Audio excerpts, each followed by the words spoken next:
বিজেপির পরিবর্তন যাত্রায় রাস্তার দুধারে পতাকা লাগানো এবং সক্রিয়ভাবে অংশ নেয় এবার তৃণমূলের কোপে এক বিজেপি কর্মী। গতকাল রাতে পাঁচলার জুদারশাহে বাবলু মান্না নামে এক বিজেপি কর্মীকে তৃণমূলের ছেলেরা ঘর বন্ধ করে বেধড়ক মারধর করে বলে অভিযোগ। পরে বিজেপির পক্ষ থেকে পাঁচলা থানায় অভিযোগ দায়ের করা হয়। যদিও মূল অভিযুক্ত তৃণমূল নেতাকে এখনো গ্রেপ্তার করেনি পুলিশ। আর এরই প্রতিবাদে রবিবার পাঁচলায় বিজেপি কর্মীরা পথ অবরোধ করে বিক্ষোভ দেখান।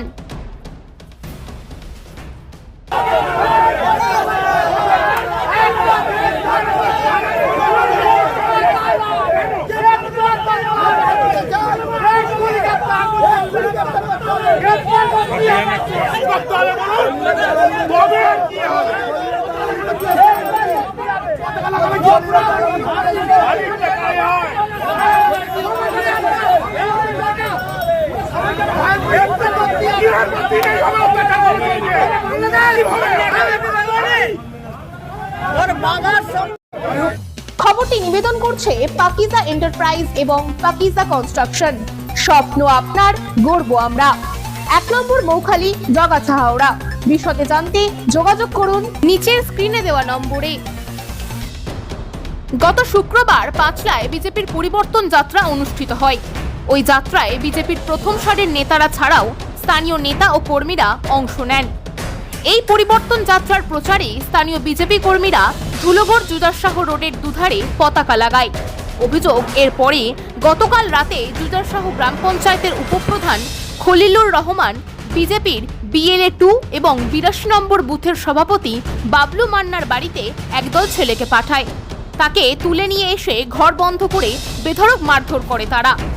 শুধু তাই নয়, শেয়ার বিজেপি কর্মীরা এই মর্মে তাকে দিয়ে মুচলেখাও লিখিয়ে নেওয়া হয়। এরপরই বিজেপি কর্মীরা গতকাল রাতেই দল বেঁধে পাঁচলা থানায় যান।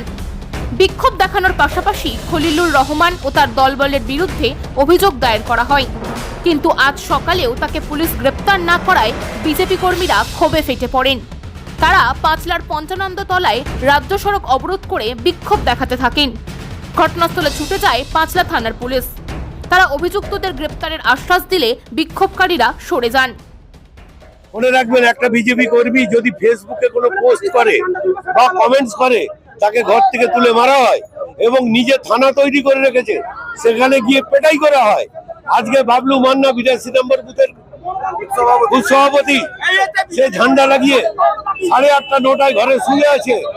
তাকে তুলে এই বাবলু মান্না একে তুলে নিয়ে যায়। একে তুলে নিয়ে গিয়ে মারধর করে মুচলেখা লিখে নেওয়া হয়, ব্ল্যাক স্ট্যাম্প পেপারে সই করা হয় এবং বলা হয় কালকে 10টার মধ্যে ঝান্ডা খুলতে হবে, প্রতিদিন ওর অফিসে গিয়ে হাজিরা দিতে হবে। কেউ বিহার থেকে এসে এখানে রাজনীতি করছে বহিরাগত। ও আজকে 27টা বুথের মধ্যে 24টা বুথ হিন্দু অধ্যুষিত। প্রত্যেকটা বুথে গিয়ে হিন্দুদের তুলে তুলে মারধর করে। জমি এখানে ডুপ্লিকেট রেজিস্ট্রি করে সেই জমির টাকা ও নিয়ে নেয়, কোম্পানিকে রেজিস্ট্রি করতে হয় ডুপ্লিকেট, সেই ডুপ্লিকেট রেজিস্ট্রি করে দেয়, জমিদারের থেকে টাকা ফেরত নিয়ে ও টাকা নিয়ে নেয়। এই সিন্ডিকেট রাজ যেখানে চলছে, আজকে তাকে অ্যারেস্ট করতে হবে। যারা অত্যাচার করছে, আমাদের কর্মী ঝান্ডা মারতে পারবে না, আমাদের কর্মী মিছিলে গেলে ফটো দেখে দেখে তার উপর অত্যাচার করা হয়। কেন হবে? আমরা কি বাংলাদেশে আছি? আমরা কি পাকিস্তানে আছি? আমরা ভারতবর্ষে হিন্দু ল্যান্ডে বাস করছি। আজকে বাস করে হিন্দুরা অত্যাচারিত, তাই তার প্রতিবাদ চলছে, চলবে। থেকে এসে 8:30টার সময় বাড়িতে শুয়েছিলাম। হঠাৎ এরা 20-25টা এদের লোক গিয়ে আমাকে হঠাৎ তুলে নিয়ে আসে। কি ব্যাপার না, জমি সংকটের ব্যাপার, খলিল ডাকলো বলে আমি গেছি। আমাকে প্রথম ভেতরে নিয়ে আমাকে খুব মারধর করে। মারধর করার পরে আমাকে শাসায়, যদি না কাল সকাল 10টার মধ্যে বিজেপি পতাকা খুলে ফেলিস, তাহলে তোকে এই জল ট্যাঙ্কে দিয়ে মেরে পুঁতে দেবো, এইভাবে আমাকে বলা হয়েছে। কারণটা আমি বিজেপি ফেস্টন লাগিয়েছি বলে ঘটনা হয়েছিল। আমাকে চাপ দিয়েছিল, যেহেতু আমি বিজেপির হয়ে দাঁড়িয়েছিলাম। আমাকে হিন্দু মুসলিমের আমার মন্দিরে ভাঙচুর করা হয়েছিল। তার প্রতিবাদে খলিল বাহিনী এসে সমাধান করে দিয়ে যায়। তার 1 বছর পরে আবার এই চালু হলো। 24-এ হয়েছিল আর এই 26-এ। হ্যাঁ, আমাকে প্লেন একটা স্ট্যাম্প পেপার নিয়ে আসে, 3টে কাগজ ছিল, ওর মধ্যে বলছে এইটার মধ্যে সই কর। আমি একা মানুষ, ওরা অত লোক, আমি বাধ্য হয়ে সই করে দিয়েছি। আর এদিকে যার বিরুদ্ধে এই অভিযোগ সেই তৃণমূল নেতা খলিলুর রহমান যাবতীয় অভিযোগ অস্বীকার করেছেন।